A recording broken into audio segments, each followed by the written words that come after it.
السلام عليكم ومرحبا بكم عندي. قبل ما نبدأ الفيديو نصلوا ونسلموا على سيدنا محمد عليه أزكى الصلاة والسلام. اليوم جبت لكم وصفة خفيفة، فكرة من الأفكار اللي تقدروا ديروها في شهر رمضان الفضيل. تقدميها مع لي فريت وهذيك لاصوص، ديريها فوق الفريت. طبق مميز هكا ترافقيه مع سلطة، مع البوراك، مع شوية تاع الحريرة، وهكا راكي درتي أفضل طبق اللي ما تحشميش به روحك كي تحطيه فوق المعدة. تنجمي تقولي هذا محمر.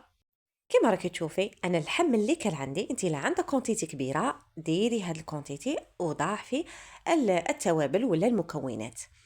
وإلا كان عندك غير شويه معليش غير هي، وديري البطاطا دوريه ديريه في الوسط ودوري به البطاطا وزوقيه بالمعدنوس، وهذيك لاصوص ديري فوق الفريت.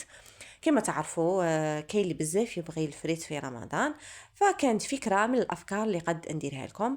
جيبي حبه بصل كما راكي تشوفي وقطعيها رقيق، كي بزاف رقيقه كيما راني انا نقطع.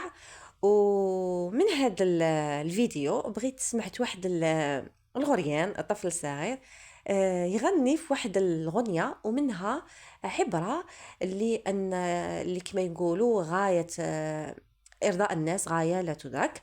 سمعوا شا قال: ضحكت فقالوا ألا تحتشم، بكيت فقالوا ألا تبتسم، بسمت فقالوا يرائي بها، عبست فقالوا بدا ما كتم، صمت فقالوا كليل اللسان، نطقت فقالوا كثير الكلام، حلمت فقالوا صنيع جبان، ولو كان مقتدرا لانتقم، فأيقنت أني مهما أردت رضا الناس لا بد من أن أذم.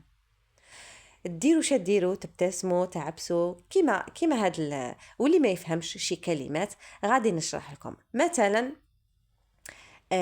كليل اللسان، كاين ما يفهمش معناتها كليل اللسان. كليل اللسان هي يعني لا يتكلم بطلاقة، أو لا يعرف التعبير، أو ثقيل في الكلام. هذا ما معنى كليل اللسان. أيضا يرائي بها، بسمت فقالوا يرائي بها. ما معنى يرائي بها؟ هي سهلة، هي كن نديروها في الكلام زعما هي واضحة. بسمت فقالوا يرائي بها. يرائي بها معناتها الابتسامة ليست صادقة، أو أنه يبتسم ليراه الناس جيد، أن يراه دائما يكون مليح. مثلا أنا نضحك باش الناس تشوفني برك بلي راني فرحانة وصاي صح. يعني مهما درت مهما عملت الناس في الأخير رضا الناس لا بد من أن أذم. مهما أردت رضا الناس لا بد من أن أذم. صافي دير الحاجة اللي تقد عليها نتايا، ماشي اللي تقد عليها الناس. عيش لنفسك ما تعيش للناس، اضحك لنفسك ما تضحكش للناس. هذه هي. انا ننصحكم انك اي حاجه ديرها لنفسك، ماشي يليق الناس تشوفك قال لا يليق لا ما نجمش ندير هاد الحاجه شي يقولوا عليا الناس. كاين اللي يعطي اهتمام بزاف للناس وهو ناسي نفسه. فانا ندير الحاجه اللي ترضيني، حاجه اللي تنفعني انا، اللي كما نقولوا المهم حاجه لي انا. هكا غايه الناس لا تدرك صح. نقولوا الوصفه تاعنا، على بالي طولت عليكم. نروحوا نديروا اللحم تاعنا في لاكوكوت، نديروا له الزيت ونخلوه يتحمر مليح، يتحمر تشوفوه باللي ولا تحمر كاللحم مقلي. هذاك درت زيت زيتون. من جهه واحده اخرى نص تاع حبه تاع البصل قطعتها ونص رابيتها، ودرت سنه تاع الثوم كما راكم تشوفوا رابيتها تاني وخليتهم على جهه. زيدوا ملعقه صغيره تاع المارغرين وديروه يتقلى. انا نسيت المارغرين لان هاد الوصفه سجلتها عندها يومين ولا، وباينه بلي غادي ننسى شويه. بعد ما يتحمر ويتقلى مليح، شوفوا كيفاش تحمر لي.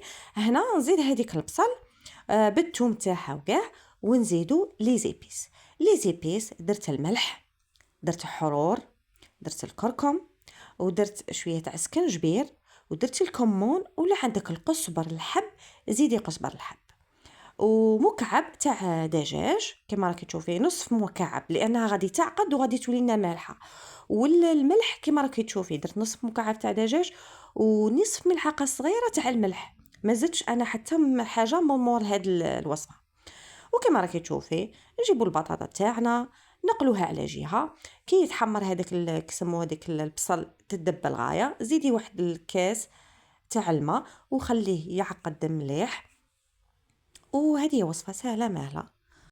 نجمي ترافقي حتى هاد المحمر مع شويه تاع الروز وتسقي هذيك لاصوص تاعها تاع المحمر، تسقيها في الروز تاعنا طبق ولا لا يحمر لك وجهك. ترافقيه مع عدة أطباق البوراك ولا أي حاجة تشوفي منظرها يكون بزاف شباب ويشهي. وهذه هي وصفتنا لنهار اليوم، نتمنى تكون نالت إعجابكم. شكرا جميع متتبعاتي حبيباتي الأوفياء، نشكركم من صميم قلبي على مشاهدتكم الكاملة للفيديو والدعم تاعكم ليا. هنا وصلنا لنهاية الفيديو، نلتقي في فيديو جديد ووصفة جديدة بحول الله. أستودعكم الله الذي لا تضيع ودائعه. سلام.